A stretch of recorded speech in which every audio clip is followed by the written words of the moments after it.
Bom dia, eu sou a Valéria do curso de Filosofia, da disciplina Metafísica e Ontologia do professor Federico. E hoje eu vou estar falando um pouquinho sobre o Locke, né, sobre o que ele fala sobre identidade pessoal. Vou falar um pouquinho sobre a biografia dele. Locke nasceu em 26 de agosto de 1622, né, no Reino Unido. Foi um filósofo inglês conhecido como pai do liberalismo, sendo considerado o principal representante do empirismo britânico e um dos principais teóricos do contrato social. Vou falar aqui um pouquinho sobre algumas obras que ele tem, né? Suas principais obras são Cartas sobre a Tolerância, 2 tratados sobre governo, Ensino acerca do entendimento humano, que vai ser esse foco, e Pensamentos sobre a Educação. Identidade e diversidade, né, entendimento humano, que foi um dos textos que o professor nos passou na sala de aula. Nesse ensaio, né, no primeiro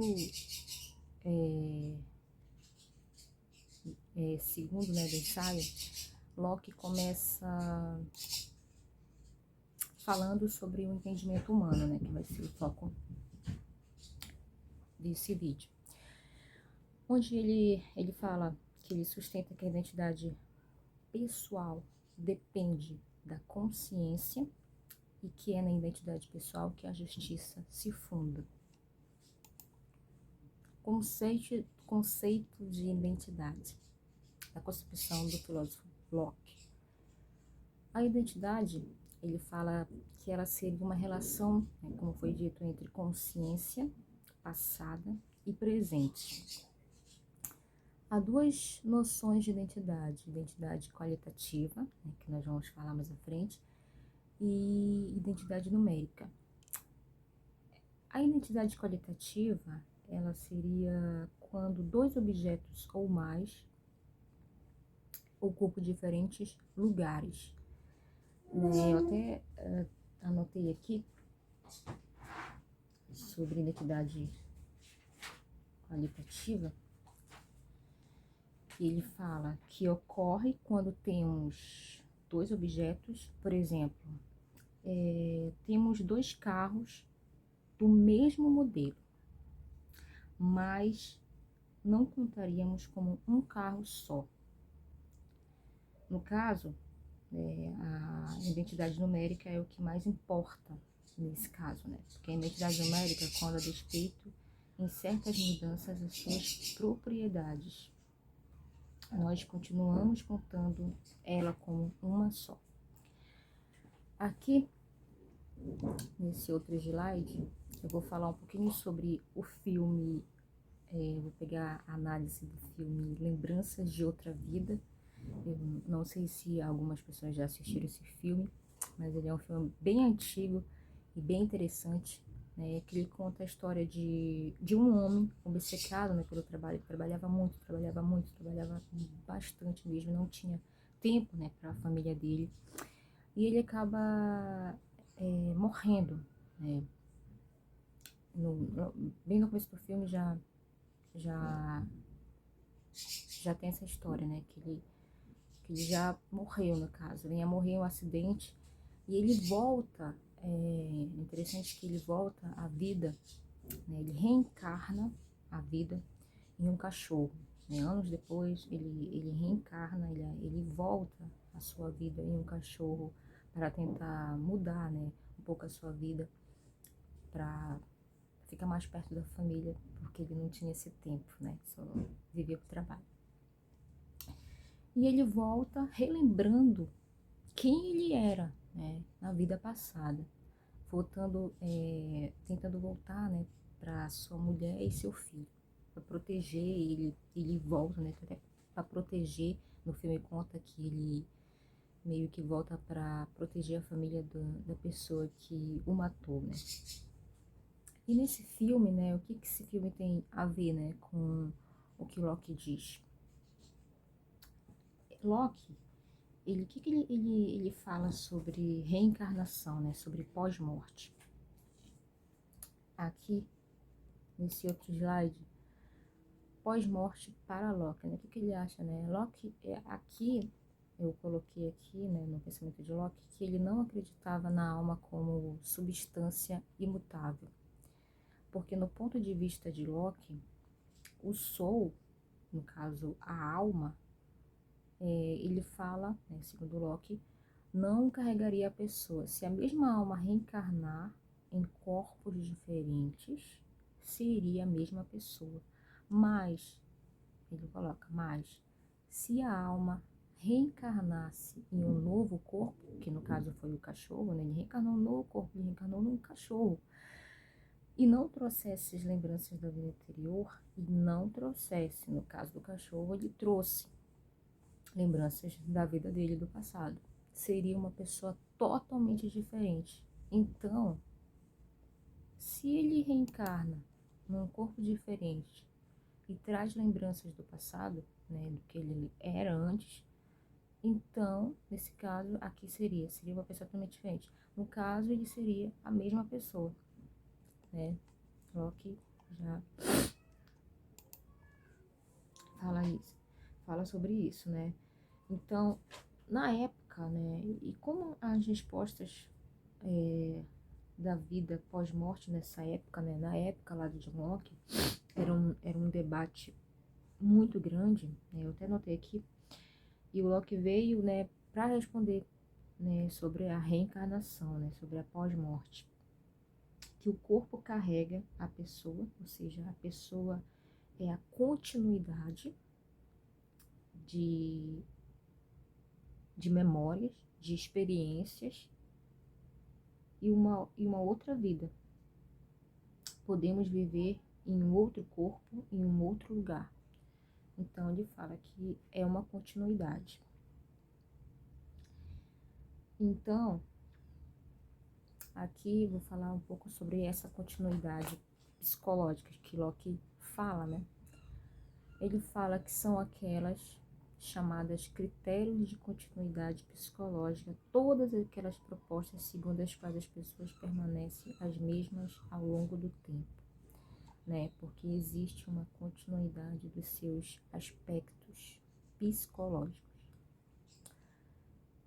Locke talvez, né, até coloquei aqui, talvez tivesse sido um dos primeiros filósofos a introduzir e defender o critério de continuidade psicológica para explicar a identidade pessoal, né?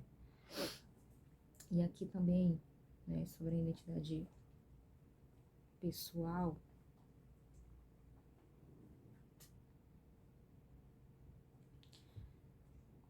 deixa eu anotar aqui, peraí.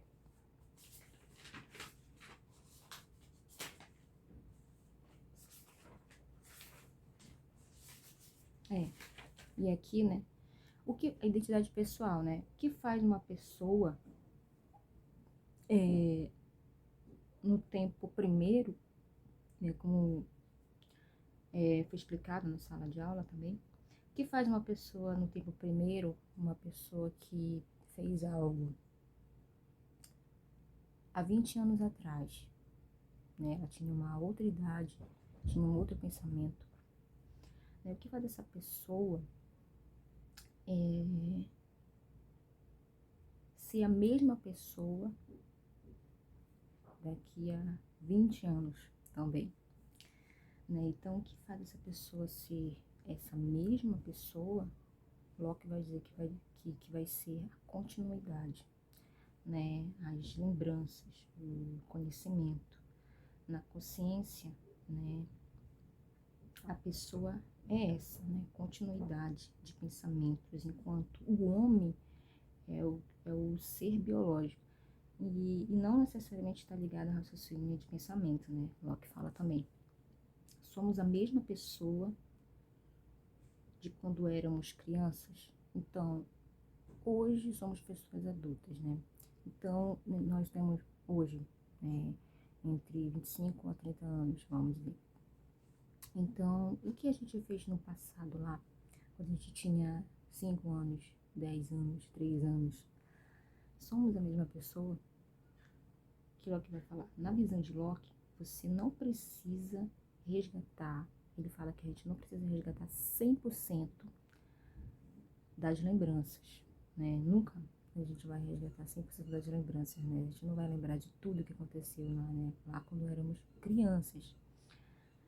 Essa continuidade de consciência e de lembranças é o que fazem a pessoa, que faz a nossa identidade. Então, o que Locke quer dizer, né? Não vamos resgatar 100% as lembranças, mas a continuidade, né, de certas lembranças que faz a nossa identidade. E eu acho que é exatamente isso que Locke fala, né? Essa continuidade, né? Aqui, ó, como ele fala aqui, a continuidade, tais como crenças, desejos, gostos, lembranças, caráter, valores, hábitos, etc.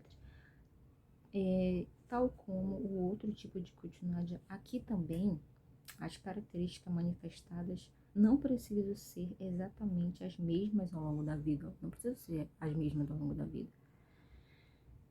Porém, pode haver um vínculo, né? Ele fala que pode haver um vínculo entre todas essas manifestações, unindo as características psicológicas de ontem, de hoje e de amanhã, que possam afirmar que elas pertencem às mesmas pessoas. Então, que tipo de vínculo pode ser esse entre os aspectos psicológicos de uma pessoa? Representações mentais, né? No caso, a continuidade de lembranças, né? No caso aqui, são aquelas chamadas de critérios de continuidade psicológica, todas aquelas propostas segundo as quais as pessoas permanecem as mesmas ao longo do tempo, porque existe uma continuidade dos seus aspectos psicológicos. Eu não vou lembrar de tudo, né, do passado, mas eu vou lembrar de certas lembranças, então isso vai me deixar ser a mesma pessoa. Então é isso, basicamente o meu trabalho foi esse, né? Coloquei umas referências aqui dos textos que eu tirei, né, sobre onde o professor passou na nossa sala de aula, né, sobre Cristina Viana, né, que é identidade pessoal e continuidade, e também um blog também que eu entrei, né, sobre identidade pessoal. Então, foi isso o trabalho. Bom dia.